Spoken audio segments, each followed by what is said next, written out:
I didn't realize I was dyslexic until college.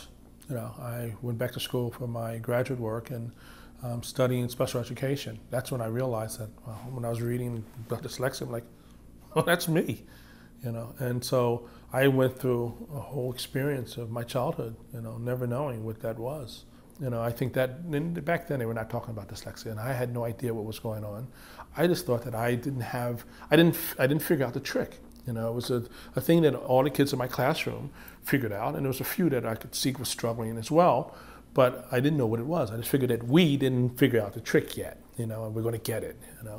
So as a result, it affected my grades. It affected my attitude about, there's something that I'm struggling with, and I'm not complete.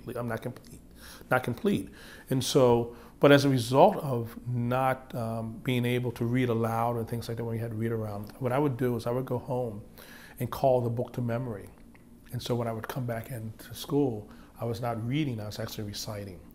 Because to this day, if I get up to read aloud, I'm going to stumble because the words do this, they flip back and forth, and it's quite frustrating. Not reading as fast as I would like, but figuring it out, you kind of compensate. You figure ways of compensating. And that's what I did. And now they have filters and all kinds of things now to aid that. But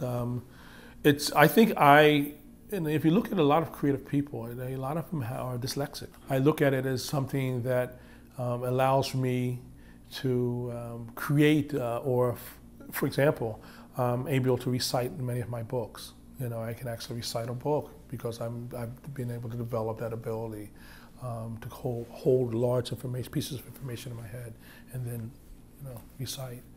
So I don't know if I would have ever been able to do that, or I'd found it valuable to do it if not for the dyslexia.